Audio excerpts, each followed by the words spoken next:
Bienvenidos, muy buenos días. Yo soy Anderson Boscan desde el Sweden Coffee de la Plaza Foch. Esto es News and Coffee, el programa de entrevistas de La Posta para revisar la coyuntura política y la actualidad nacional. Hoy lunes 17 de septiembre revisamos los hechos en caliente.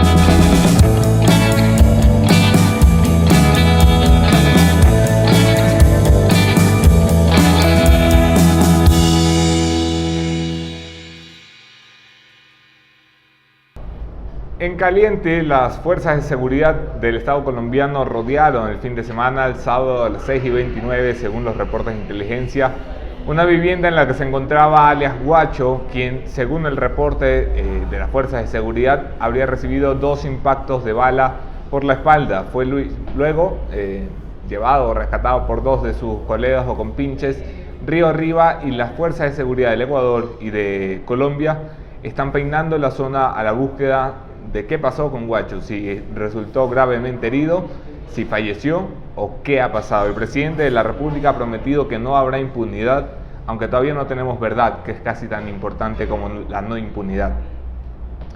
En caliente, el nuevo procurador, que tiene mes y medio más o menos en el cargo, Íñigo Salvador, asegura que renegociará por fin los contratos con los estudios jurídicos que mantenía alegremente el ex procurador Diego García, quien está, por cierto, llamado en la denuncia por delincuencia organizada que ha abierto la investigación que ha abierto la Fiscalía contra la cúpula del poder de la era correísta. Mientras todo esto pasa, la lucha anticorrupción, que es un tema eterno en este país, eterno porque nos genera mucha esperanza pero ningún resultado, sigue sobre la mesa, esta vez con el proyecto de ley remitido por la Presidencia de la República luego de vetar la ley que saliera de la Asamblea Nacional.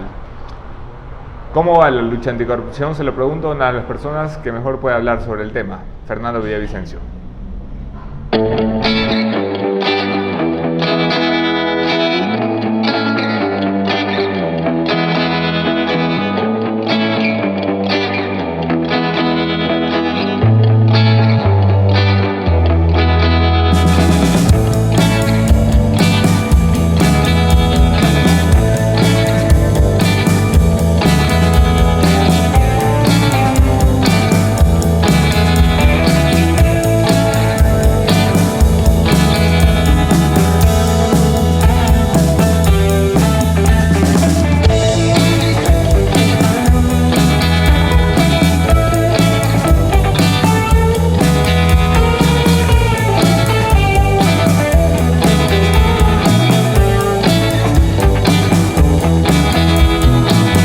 Gracias a todos por quedarse en la entrevista, bienvenidos, en especial con mucho cariño recibimos a los trolls.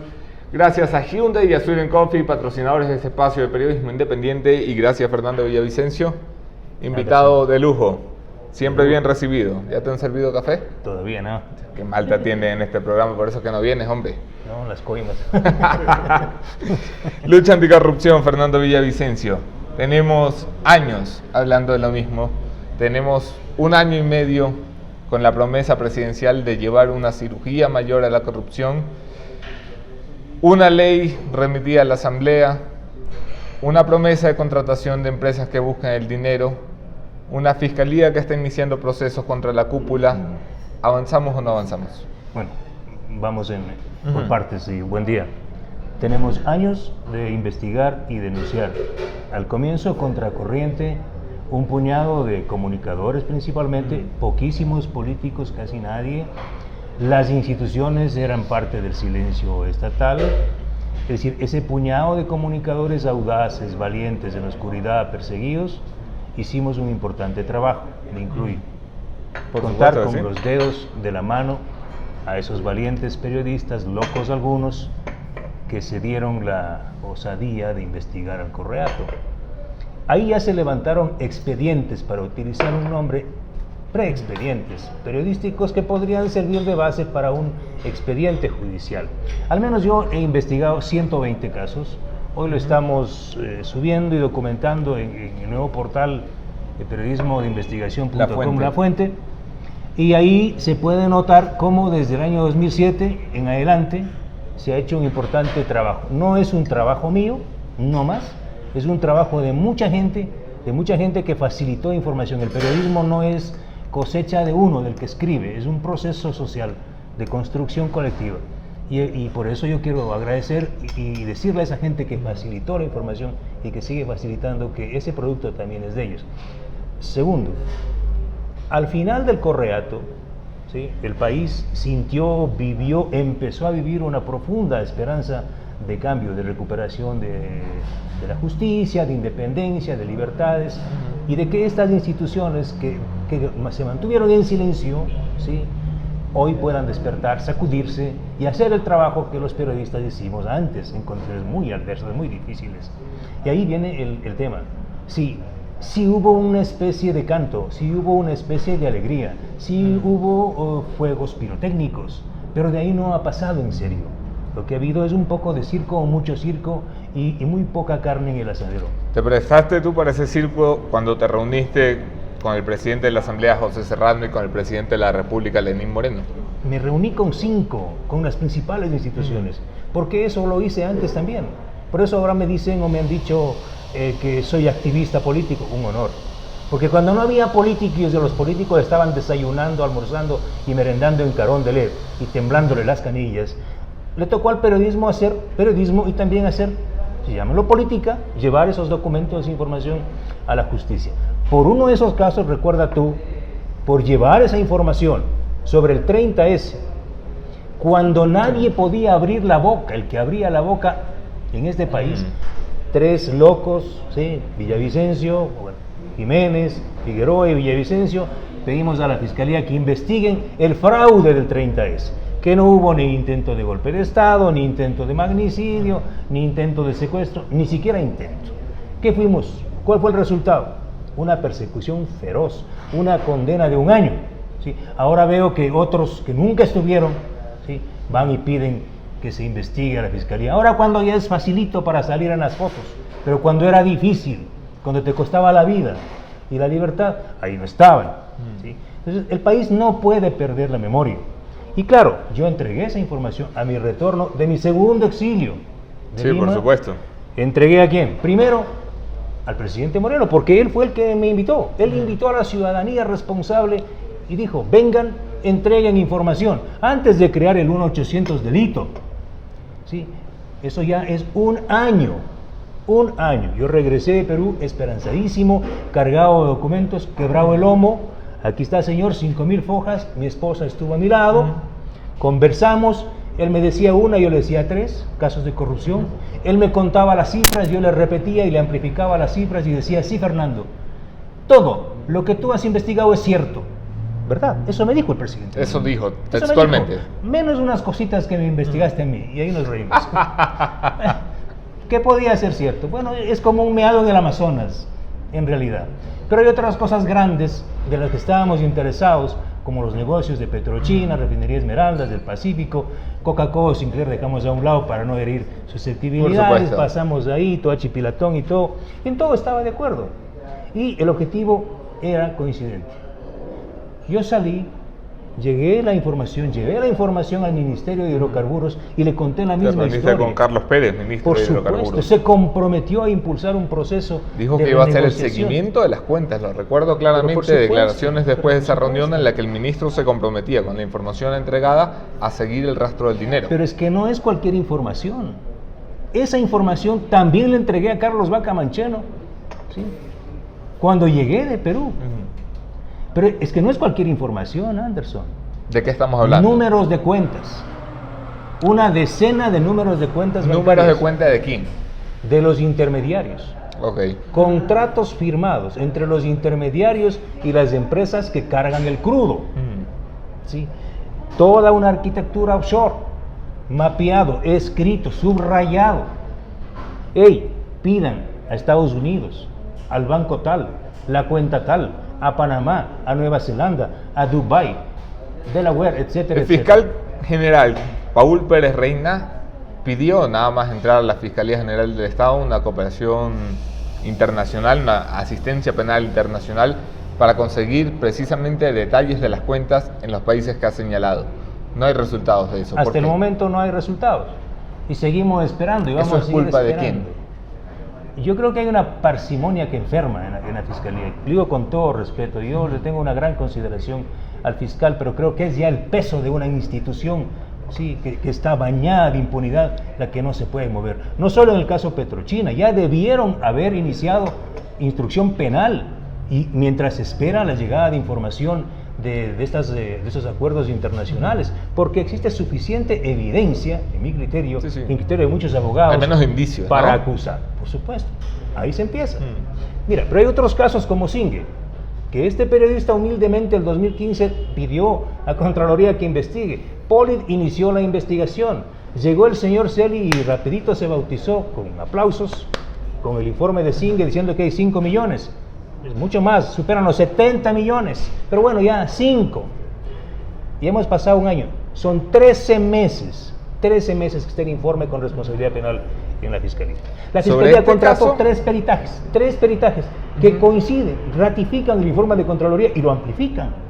Y hasta el día de hoy no pasa nada. Sobre este caso, recuerdo haber recibido, cuando el caso estaba muy caliente en la Fiscalía, una documentación por parte de los abogados de la defensa del caso Singue, donde se evidenciaba que el trabajo de los peritos era un copia y pega del trabajo de Fernando Villavicencio. Pero copia y pega, vamos, que es que había usado párrafos enteros de lo que habías escrito para hacer el peritaje. Pero habrá que reclamar a los peritos. A eso voy. ¿O qué buen trabajo hago yo? No.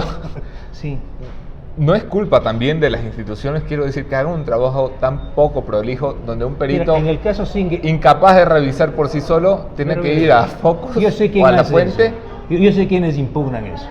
Los abogados. Sí, los abogados de la defensa, por supuesto. Entre ellos Felipe Rodríguez, el estudio jurídico de ellos, que son abogados de uno de los acusados, Ivonne Favara. Los temas centrales, hay 2 casos, 2 puntos centrales en Singue. ¿Sí? El uno, que autoridades y empresarios vinculados al caso ocultaron información de reservas del año 2009 de la compañía Geotech que señalaba que no existe el bloque Singue, que son estructuras compartidas con Cuyabeno Sanzaguari. Y segundo, que las reservas solo de Singue no eran 2 millones, sino 20.6. Esta información técnica contratada por Petroecuador es del año 2009, es decir, 3 años antes, o 4 años, 2 años, 3 años antes de que se haga la licitación, entre comillas. Y segundo, cuando firman el contrato modificatorio, cuando firma la señora Ivonne Favara con la señora Pastor, ¿sí? No modifican, no mejoran la economía del contrato, cuando el artículo 79 de la Ley de Hidrocarburos obliga no solo a pagar la prima por la cesión de derechos, sino a mejorar la economía del contrato. Solo con esas 2 razones, más allá de que el perito haya copiado o no copiado, sí, independientemente de eso, Fiscalía tiene suficientes argumentos para haber iniciado el proceso penal en contra de las más grandes mafias. El caso Singue es emblemático, ahí están las más grandes mafias del petróleo. Paul Pérez Reina asume el despacho en un momento delicadísimo en la administración de la vindicta pública que es la Fiscalía. Es el momento de llevar a juicio a Rafael Correa por un caso de secuestro que en un principio nadie tenía muy claro y que mira tú a dónde llegó. Ha abierto la Fiscalía General una investigación por delincuencia organizada contra Carlos Poli, Galo Chiriboga, Alexis Mera, Jorge Glass, Rafael Correa, Carlos Vaca Mancheno, José Serrano. ¿No te parece? Y Diego García, que se me escapaba, por incompetente, como que nunca aparecía en nada. Por el tema Odebrecht. Y la empresa Odebrecht. ¿No te parece un paso importante? Es un paso importante. Vamos a ver qué pasa. ¿Cuáles son los puntos que se le quedó pendiente al anterior fiscal y al actual? Por ejemplo. 1 año tenían para sacar. ¿Por qué no hacen público? ¿Por qué no judicializaron el caso Odebrecht con la delación premiada del segundo de a bordo de Odebrecht, Luis Antonio Mameri, donde dice 2 más 2 son 4? Yo autoricé a Conceizado Santos Filo que le pague 1.3 millones al señor Alexis Mera para volver a Ecuador Odebrecht en 2010, ¿sí? Y también autoricé el pago de 3.5, si no me equivoco, me corriges, para que nos ayude en otros contratistas. Sí. 4.8 millones de dólares, 4.8 para el señor Alexis Mera, y nadie ha abierto la boca en la Fiscalía. Y para el colmo del carajo, el señor es el abogado. Sí, o sea, tiene la cara de ir a la Fiscalía no para ser investigado, sino para defender a otro corrupto. Y a ganarse unas chauchitas, dice. Entonces, ¿cómo no le voy a decir al señor fiscal? Oiga, señor fiscal, Yo estuve en Perú, yo oí la delación premiada, porque en Perú tiene con IDL Reporteros, Sí.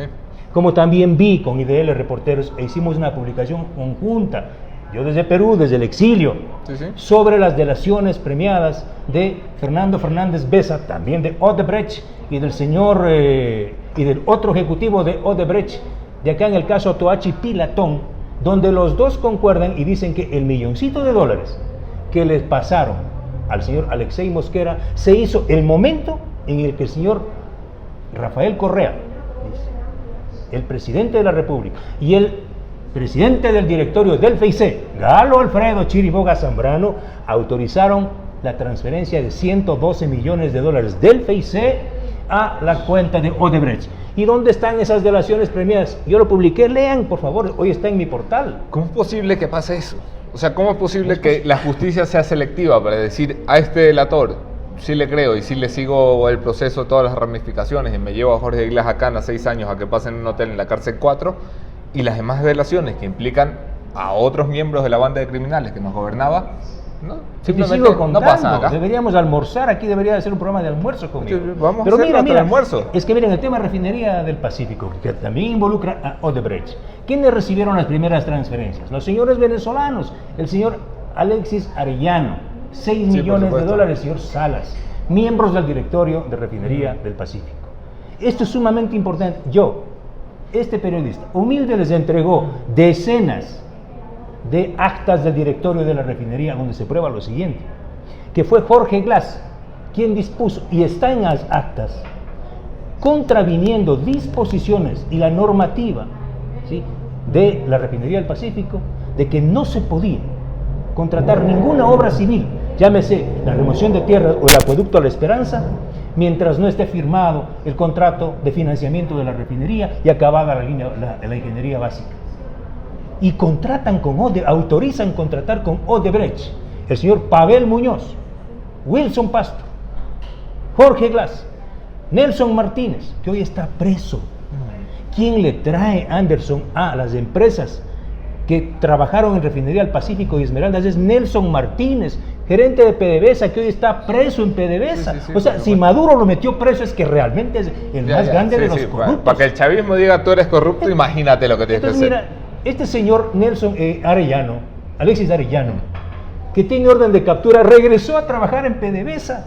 Yo le pregunto al señor fiscal y a las autoridades y a los jueces, ¿por qué no han pedido una cooperación eficaz, aunque no sé si sirva, con la justicia de Estados Unidos que investiga al señor Nelson Martínez y con la propia justicia de Venezuela?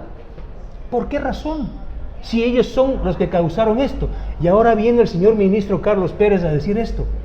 No podemos avanzar mucho con el proyecto de refinería del Pacífico porque tenemos un poco que pagarle a PDVSA, porque nos está reclamando. ¿Cómo es eso? PDVSA está reclamando que se ha roto, que se ha incumplido con el proceso. Por Dios, si en Refinería del Pacífico lo que hay es deshonra venezolana y mucha plata de Ecuador en ese terraplén. Nosotros deberíamos demandarlos, pero por ética, estética y por recontrapeculados a los venezolanos. Ellos nos metieron un proyecto fraudulento. Claro. Y ahora, mírase, por favor, ministro. Aquí hay gente que hemos investigado y que sabemos. Sí, solamente como digresión, esa refinería, ¿por qué siguen empeñados en hacerla? Porque hay intereses enormes, pues, atrás. Para que lo haga el capital privado. Intereses hay, pero plata no. El capital privado, si tú comprometes el petróleo de Ecuador para refinarlo ahí, maravilla, pues, maravilla. ¿Tú crees que el gobierno de Lenin, esto ya en el campo de la especulación, no es que tenga algún dato al respecto, ¿tú crees que el gobierno de Lenin podría pecar de prevender petróleo nuevamente? Podría pecar, prevendió, ya lo hizo. Firmó la segunda parte. Otro de eso, pero a mí no me da nada. Vamos a morir. ¿Cómo que no? Acá está el tuyo. Pues veamos la segunda parte del contrato, ¿sí?, con el ICBC, 150 millones de dólares, con el banco chino y pagado con petróleo, firmó el gobierno de Lenín Moreno en noviembre de 2017. Desmiéntanme, yo tengo.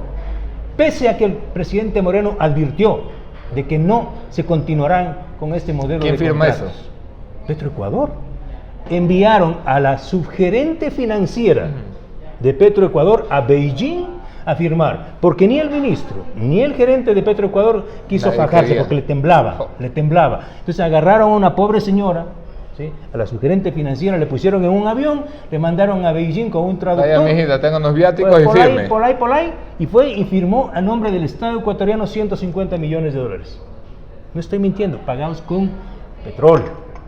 Pero la renegociación hecha por el ministro Pérez con el dolor del alma, debo decir que es una pobre, pírrica, ¿sí?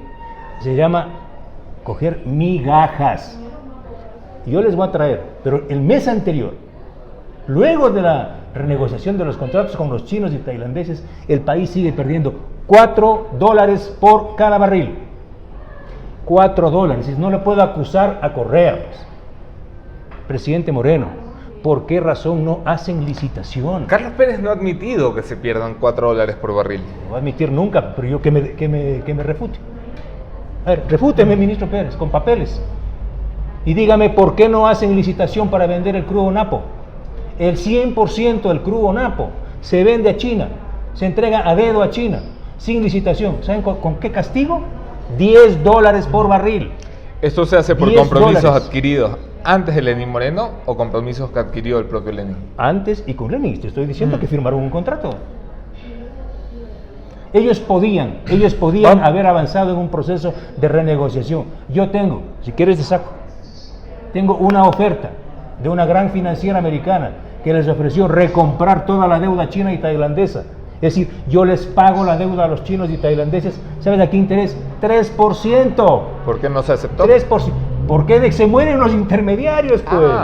Pero claro, si el gran negocio de la deuda es el gran negocio de la intermediación, pues ya tienen los intermediarios amarrados sus negocios hasta el 2024. Entonces, ¿cómo le va a quitar el negocio el gobierno al señor Santiago Cuesta? Pues si eres el amiguito de los intermediarios. Este es un gobierno de los intermediarios. Vamos a poner el punto sobre las IES. ¿Dónde trabajó el gerente de la Punto sobre las IES. Estuvo aquí Santiago Cuesta, lo abordé sobre este tema, y decía Santiago Cuesta, ministro consejero de gobierno, de lo único que me pueden acusar a mí es ser amigo de Enrique Cadena. ¿Tú crees que es un pecado ser amigo de un tipo que está señalado? Yo no le he acusado de que sea amigo. Le he acusado y le he dicho que le diga qué negocios tiene con Cadena y si ya le pagó los $200,000, como está publicado en mi portal, con documentos, si ya le pagó los $200,000 que le prestó Enrique Cadena en el 2012, o que me desmienta que su hijo y él fueron los que hicieron el cabildeo para el contrato con el Seguro Social de la empresa Denari de Enrique Cadena, un contrato fallido de $3 millones para captación de afiliados en el extranjero. Desmiéntanme. Tengo más papeles. Ese es el tema, ¿no? La presencia de Santiago Cuesta en el gobierno, ¿a qué responde, según tú? Al rol y al poder de los intermediarios. Clarito, que me desmientan. Que me desmientan y solo se acabará eso cuando dejen de vender. Ha sido amigo de toda la vida de Lenín Moreno. ¿Por qué no podría responder a eso? El presidente Moreno cometió el peor error de su vida. Después de confesarme en la reunión que tuvo conmigo, de que fue él, Santiago Cuesta, quien le llevó a un investigado por la justicia de Estados Unidos y Ecuador, como es el señor Enrique Cadena Marín. O sea, el presidente Moreno, como candidato, no podía jamás reunirse con un ciudadano, ¿sí?, que tiene antecedentes y que está siendo investigado. ¿Y quién le llevó? No le fue, oye, vámonos de picnic, vámonos a tomarnos un whisky, un ginebra. No. Cadena no habla de esas cosas. Cadena hace negocios. A eso le llevó el señor Santiago Cuesta. Lo peor que hizo el presidente Moreno fue, después de haberme confesado, ponerle al señor Santiago Cuesta. ¿Acaso no hay alguien mejor? Por Dios. Vamos a perfilar un poco el gobierno. Está Santiago Cuesta, que es un ala de poder dentro del gobierno de Lenín Moreno. Otra ala de poder es Juan Sebastián Roldán, secretario particular del presidente. No es ala, ese es el brazo. ¿Brazo de poder? Claro. ¿Tienes bronca cruzada con el secretario Roldán? Él tiene broncas con el país y con la ética y con la justicia. ¿Por qué que explicar? ¿Por qué lo observas? Él tiene que explicar el 2010. ¿Sí? El presidente Correa, el expresidente Correa, él descubrió que habría irregularidades en la renegociación de los contratos de prestación de servicios con las grandes compañías petroleras, Repsol, etcétera, etcétera. El presidente discutió. Y le pidió y le dio 15 días de plazo a Juan Sebastián Roldán para que haga un informe. 15 días. Han pasado 8 años. 8 años. Le di 48 horas para que exhiba y le pido, señor Roldán, haga público el informe que usted investigó. Haga público. ¿Qué se supone que encontraríamos allí? Que le ampliaron los plazos de los contratos y le mejoraron las tarifas a Repsol en el bloque 16. ¿Sí? Y ahí está su tío, pues, Francisco Roldán, en el consorcio que opera el bloque 16. Me pongo abogado del diablo. ¿Qué tiene que ver Juan Sebastián Roldán, funcionario público, con lo que haga su tío en el sector privado? No, ¿por qué no saca el informe? Saque el informe, señor Roldán, y veamos los términos en los que renegociaron el contrato con Repsol, los términos en los que renegociaron el contrato con Petrobras, con Perenco, con todas las compañías. Sí, esa renegociación de contratos y la entrega y luego la firma de contratos de prestación de servicios con tarifas de hasta 40, 42 dólares por barril es uno de los mayores negociados de este país. Tampoco puede desmentir, o sea, discúlpeme, él es funcionario público y no tiene por qué enojarse y atacarme y amenazar.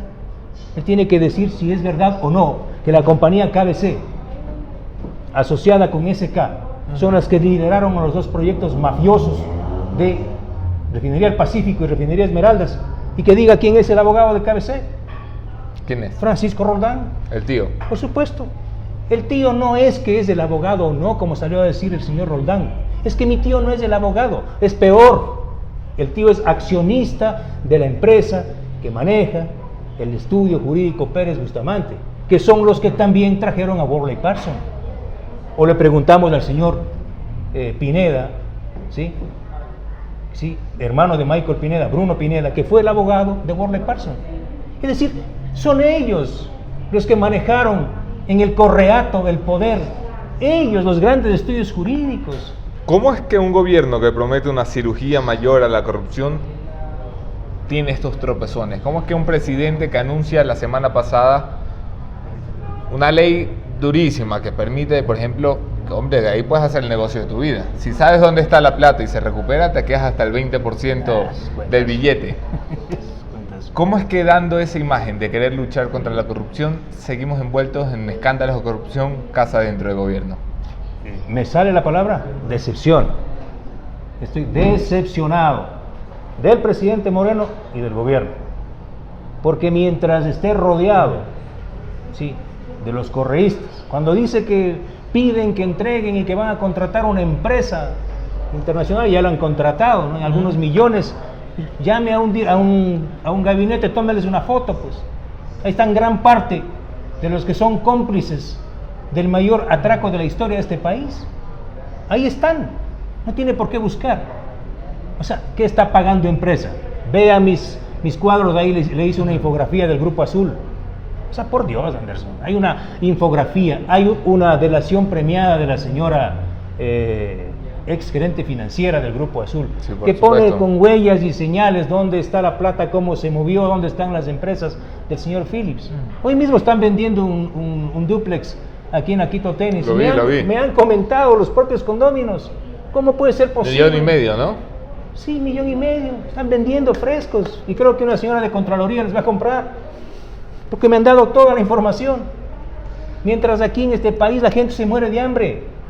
Por favor, o sea, ya seamos serios. Yo estoy profundamente... Esto está podrido, Anderson. Todo está podrido. Una asamblea podrida. Vamos a eso, sí. Eso te iba a preguntar. Si en el gobierno las cosas están mal, intentando hacer y sin hacer, en la asamblea que no intenta un carajo, las cosas están peor. O sea, está una asamblea que ya no solo tiene que velar por los corruptos fuera, sino por los corruptos dentro. Que es que los asambleístas le estaban robando a sus propios equipos. Si estos son capaces de robarle a sus equipos, imagínate lo que hacen con nosotros. Y ahora quieren ellos hacerse la cirugía. Ellos quieren operarse ellos. No. Esa asamblea está podrida, salvando honrosísimas excepciones. Sí. 4 o 5.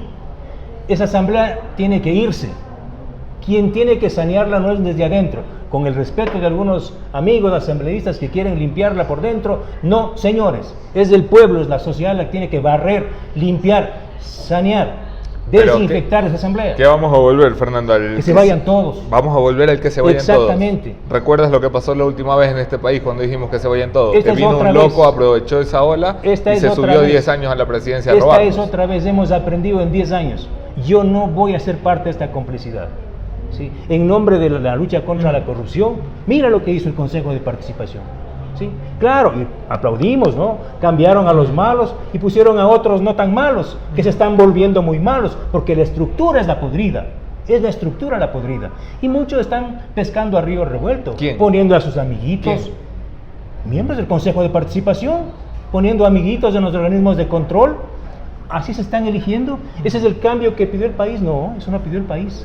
Por eso yo creo que cada vez más se acerca a ese punto, a ese umbral de la indignación ciudadana, que se vayan todos, ¿sí? Esto no funciona, está podrido, Anderson.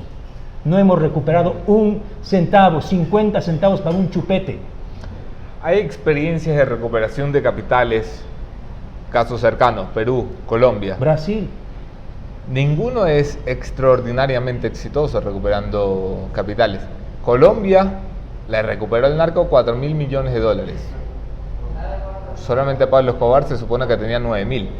Quiero decir, aunque queramos, y han tardado 20 años, aunque queramos que las cosas vayan rápido, tú y yo sabemos que eso de la recuperación de capitales no solamente no es de aquí a mañana, sino de aquí a un año, probablemente. No es así de rápido. Porque si fuera así de rápido, todo el mundo lo recuperaría. Ya han empezado. ¿Cómo empezó? Han contratado a las empresas que los buscan.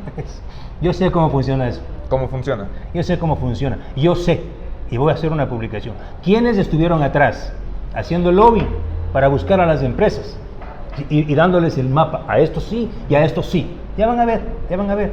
Aquí hay muchísima información. Esa que, por cierto, es la computadora que le han quitado a Fernando hace 5 años y recién te la devuelven. Y está completa.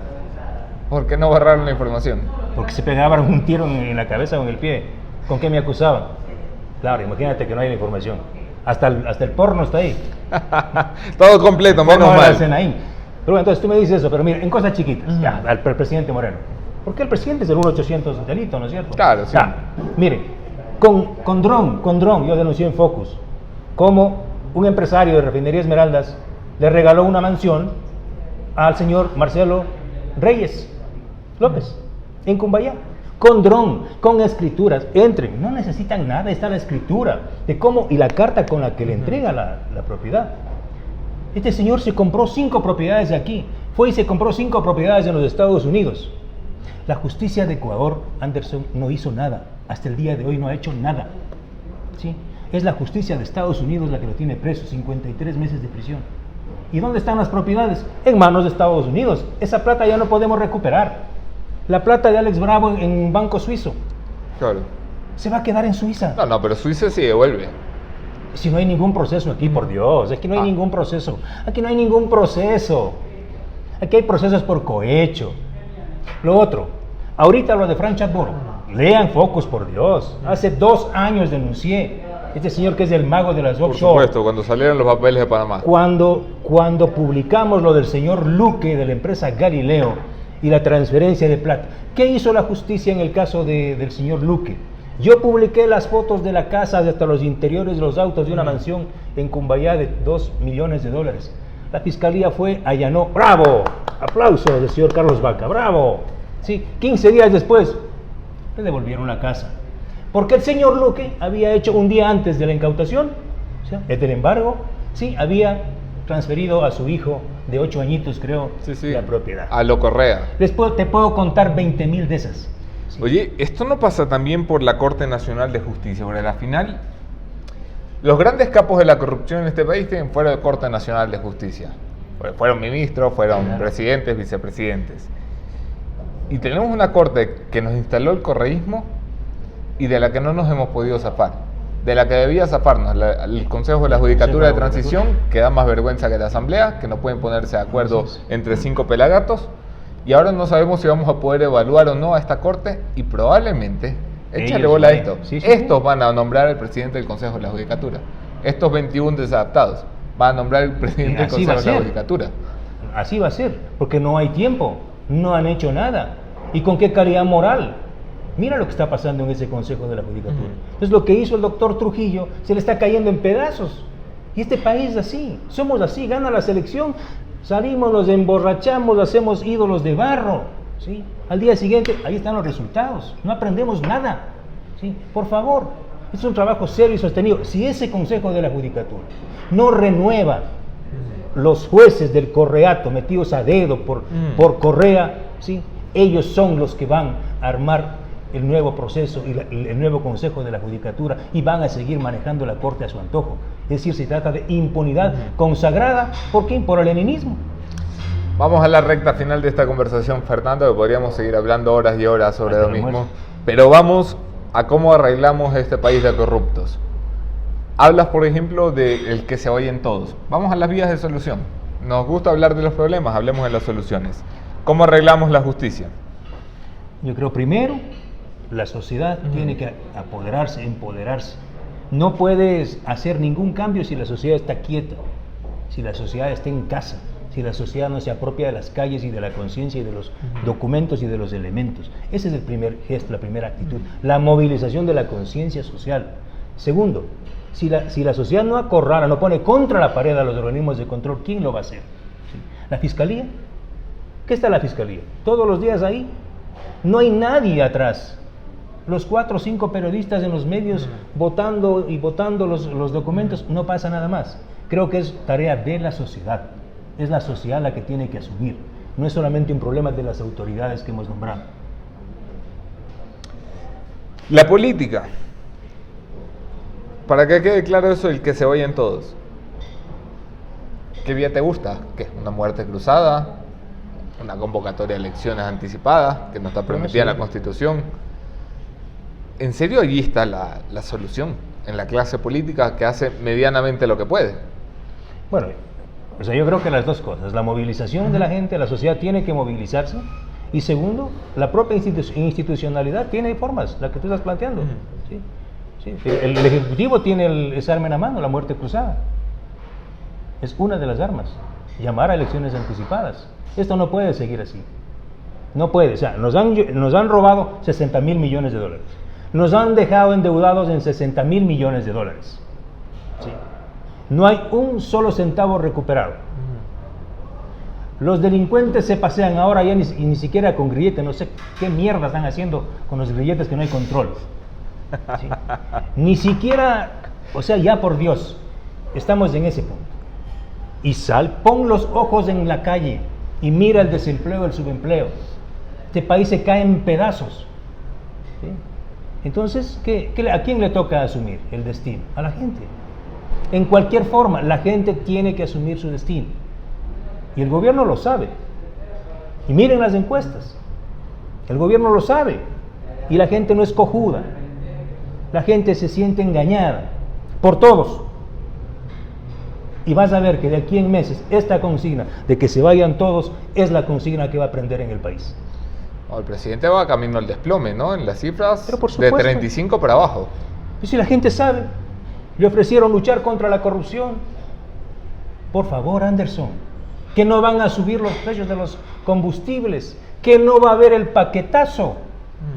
¿Y sabes para qué? ¿Qué hacían mientras ellos nos subían los precios de los combustibles a la gente pobre, a la clase media? Le pagaban a Petrobras 318 millones de dólares calladitos. ¿Por qué no hizo, presidente Moreno, una rueda de prensa? Porque ahí no hacen ruedas de prensa, ¿no? Señoras y señores, vamos este rato a pagar a la mafiosa Petrobras, a la mafiosa de Lula a Petrobras, a esa empresa que le estafó a este país en 2.500 millones de dólares en el caso Palo Azul, que este periodista lo investigó. ¿Sí? ¿Por qué no le dijeron eso? Y que anda Galo Chiriboga con la cara lavadita por ahí, ¿no? ¿Por qué no le dijeron, presidente Moreno y ministro Pérez, que subieron los precios de las gasolinas para pagarle a Petrobras? Y la última, hace días acaban de visitarle en Petroecuador los de Petrobras por el vuelto y le dicen nos deben más de 100 millones más por un convenio Ship Pay, que es de transporte de crudo por el oleoducto de OCP, que es parte de Petrobras. O me pagan, o si no vamos al CIADI otra vez. Presidente Moreno, dígale al país, ¿va a autorizar este nuevo pago de más de 100 millones de dólares a Petrobras? Es decir, claro, aquí, abajo Chevron. ¿Y ustedes qué están haciendo? ¿Pagando a Petrobras? ¿Vendiendo el crudo a los chinos con 4 dólares de diferencia? Espera que llegue el momento de pagarle a Chevron, porque... Por favor. Aquí todo el mundo habla de repetición como que fuera una cosa de llenar un formulario. A ver, ¿a quién han repetido? A eso vamos. Han repetido las coimas, no han repetido a nadie en ningún juicio. ¿Te acuerdas cuando vino el fallo de la Corte Interamericana por el tema de la Pichicorte? Sí, por supuesto. ¿A quién han repetido? Presidente Moreno, ¿repitieron ya el juicio? Señor Procurador, ¿repitieron ya el juicio a los autores de la Pichicorte? No han repetido a nadie, es un puro cuento, un 800 cuento. Me quedo con eso, Fernando Villavicencio, siempre es un gusto conversar contigo. Y en segundos hemos hablado de esta máquina. Mi conclusión de esta mañana, el punto final.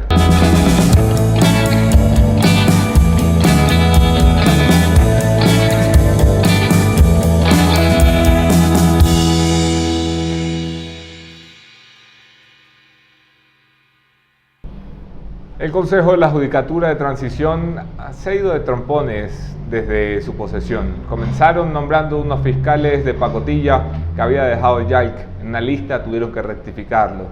Siguieron con las cartas del vocal Aquiles Rigail, que al más puro estilo de Gustavo Yalc presionaba a los jueces vía cartita. Siguieron con los escándalos de las pugnas internas al más puro estilo del Congreso del 90 entre Juan Pablo Albán y el doctor Rigail. Y esto ha llevado a una decisión anticipada del Consejo de Participación Ciudadana de buscarle reemplazo a estos transitorios y dejar un Consejo de la Judicatura definitivo. Está bien, yo he sido crítico del Consejo de la Judicatura, creo que no han cumplido, creo que perdieron la oportunidad. Lo que no creo que pueda pasar es que este Consejo de la Judicatura se vaya sin evaluar a la Corte Nacional de Justicia. Como lo he dicho en la entrevista, estos son los que juzgan a los peces gordos de la corrupción, estos son los que juzgan a los que secuestraron desde el Estado, los que robaron desde el Estado, los que nos atracaron desde el Estado. Estos no pueden nombrar a un presidente de la Judicatura, estos no pueden remitir una terna para nombrar una función sagrada que está por encima de la Corte Nacional de Justicia.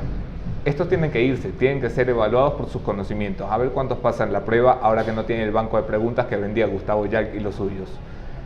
La Corte Nacional es una urgencia. Hay que depurarla y hay que hacerlo antes de que intenten enchufarse en una institución como el Consejo de la Judicatura. Nos veremos aquí mañana, otro tema, otro entrevistado, mismo entrevistador. Soy Anderson Boscan desde Student Coffee de La Foch.